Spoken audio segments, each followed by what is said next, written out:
लखनऊ में हुए double murder ने पूरे देश में सनसनी फैला दी है। आखिर क्या हुआ कि लखनऊ में एक बैंक ऑफिसर ने अपनी पत्नी की बेरहमी से गोली मारकर हत्या कर दी। उसके बाद उसने अपनी बहन को भी गोली मार दी और उसको भी मौत के घाट उतार दिया और फिर उसने खुदकुशी कर ली। यानी डबल मर्डर और एक खुदकुशी ने पूरे देश को हिलाकर रख दिया। उत्तर प्रदेश की राजधानी लखनऊ में हुए इस हत्याकांड को लेकर कई सारे सवाल खड़े हो रहे हैं। सवाल यह भी है कि क्या परिवार के भीतर, अलग अलग परिवारों की बात करें तो तनाव इतना ज्यादा हो गया है कि हम अपनों के बीच भी खुद को अलग थलग महसूस कर रहे हैं। क्या रिश्तों की जो मजबूत कड़ी होती है वो कमजोर पड़ रही है, ढीली पड़ती जा रही है? क्या रिश्तों में विश्वास नाम की कोई चीज नहीं रह गई है? क्या हम रिश्तों में रहकर भी खुद को लाचार और बेबस समझने लगे हैं? ये घटना निश्चित तौर पर बहुत सारे सवाल खड़े करती है और रिश्तों को लेकर जो बहस देश और दुनिया में चलती रहती है वो बहस फिर से तेज हो गई है। इसी पर आपको बताएंगे कि लखनऊ में क्या हुआ, लोग क्या बता रहे हैं, या फिर जिसने हत्या की है उसके रिश्तेदार क्या बता रहे हैं। नमस्कार, मेरा नाम अभिषेक कात्यायन है और आप देख रहे हैं जी बिहार झारखंड का सोशल मीडिया डिजिटल प्लेटफॉर्म। सबसे पहले आपको उस शख्स के बारे में और जिनकी मौत हुई है उनके बारे में बताते हैं कि नाम क्या था और कैसे हत्या हुई है। दरअसल ये पूरा मामला लखनऊ का है, जहां बैंक मैनेजर ने अपनी पत्नी की और अपनी बहन की गोली मारकर हत्या कर दी। लोग बता रहे हैं कि पहले उस शख्स ने पत्नी को गोली मारी और गोली मारने के बाद उस रिवॉल्वर की बट से उसने पत्नी के चेहरे पर और उसके सिर पर कई वार किए, गंभीर वार किए। यानी उसने कोशिश की कि अपनी पत्नी का चेहरा बिगाड़ दे। उसके अंदर अपनी पत्नी को लेकर इस कदर नफरत नजर आ रही थी। फिर उसके बाद कहा जा रहा है कि वो शख्स घर जाता है। घर जाने के बाद वो घर में उसने अपनी बहन को, जो बताया जा रहा है कि जिस शख्स ने हत्या की अपनी पत्नी की, उसकी बहन जो है उसके बारे में कहा जा रहा है कि वो भी दिव्यांग थी, उसे वो मार देता है। उसे लगता है कि अगर मैं अपने खुदकुशी में खुद कर लूंगा तो इसका क्या होगा, तो वो अपनी बहन को भी मौत के घाट उतार देता है और फिर आखिर में वो खुद को भी खत्म कर देता है।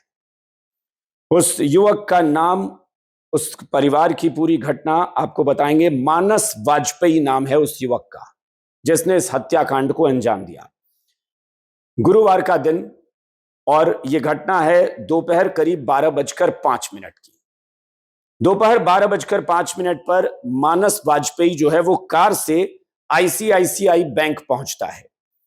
फोन करके अपनी पत्नी दिव्या मिश्रा को, उसकी पत्नी का नाम दिव्या मिश्रा है, जिसे वो ऑफिस के बाहर बुलाता है, यानी जहां पर वो जॉब करता है वहीं पर बाहर बुलाता है। और थोड़ी देर बाद उसने बातचीत की दिव्या के साथ। दिव्या वहां पहुंच जाती है, थोड़ी देर उससे बातचीत होती है, फिर उसने अपनी पत्नी को सीधे गोली मार दी।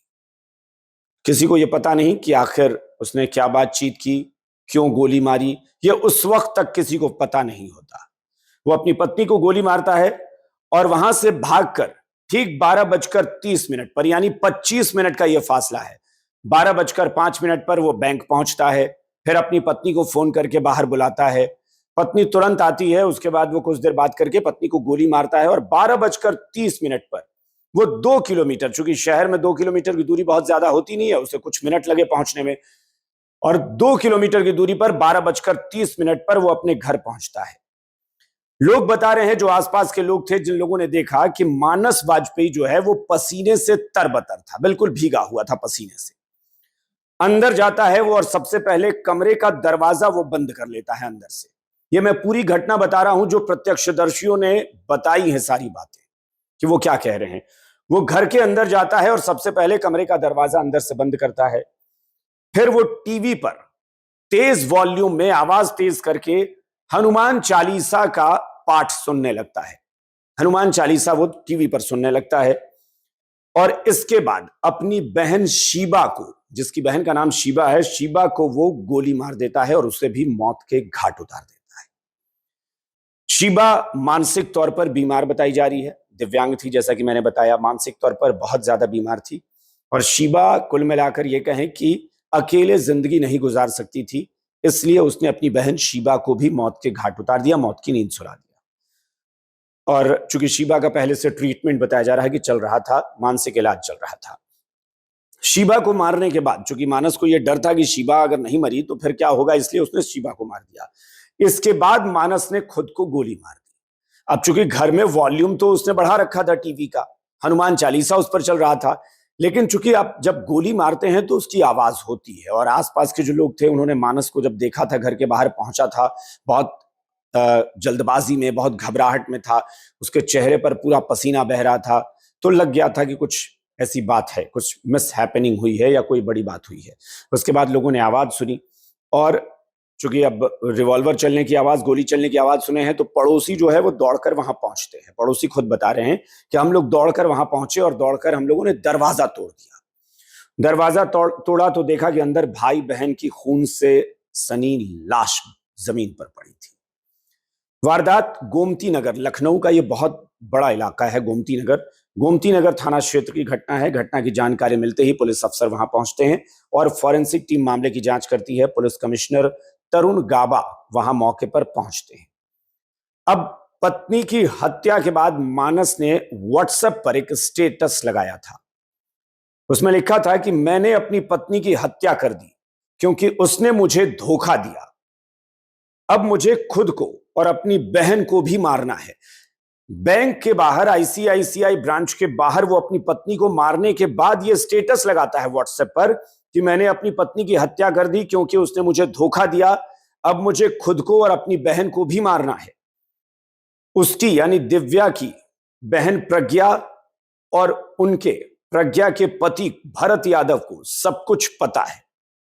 यानी वो बता रहा है कि मेरी जो पत्नी है यानी दिव्या, दिव्या की बहन प्रज्ञा को और प्रज्ञा के पति भरत यादव को सारी घटना के बारे में पता है।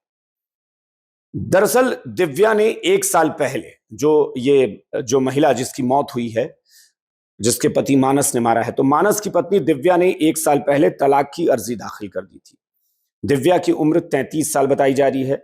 आईसीआईसीआई बैंक में असिस्टेंट मैनेजर वो थी।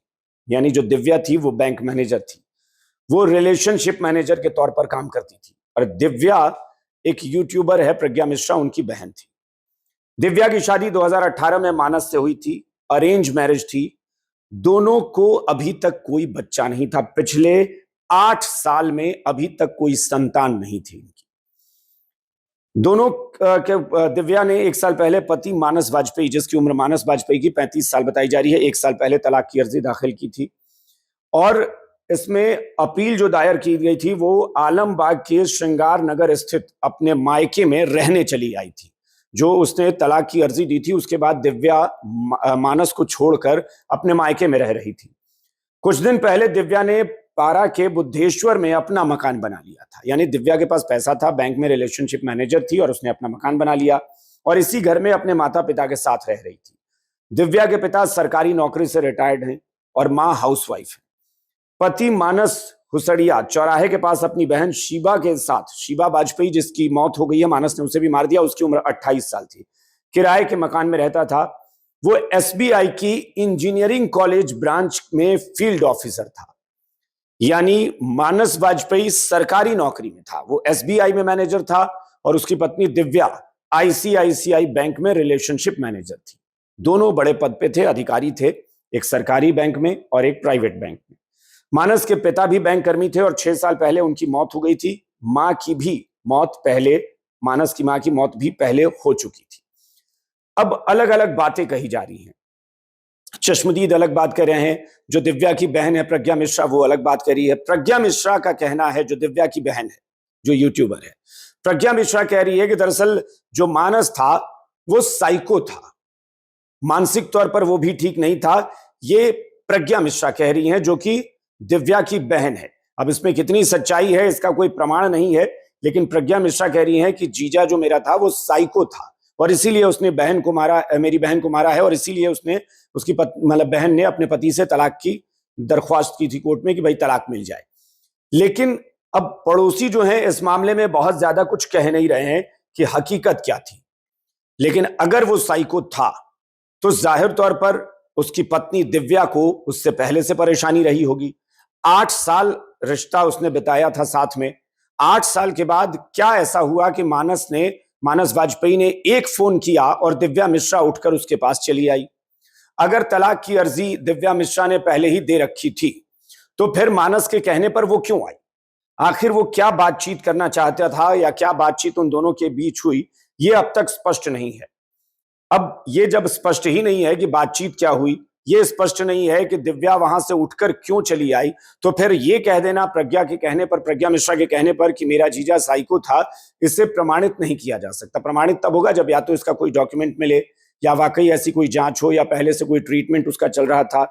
प्रज्ञा मिश्रा ने सोशल मीडिया पर उसने भी एक पोस्ट किया है। प्रज्ञा मिश्रा यानी दिव्या की बहन। इस पोस्ट में प्रज्ञा मिश्रा ने लिखा है कि काश हम आज पूर्णागिरी घूमने चले गए होते। उसका साइकोपति 2 रिवॉल्वर के साथ ऑटो से रेकी करने लगा था। जब वो बैंक लौटी तो गेट पर उसके पति ने पहली रिवॉल्वर से गोली चलाई, फिर रिवॉल्वर की बट से चेहरे पर और सिर पर कई वार किए।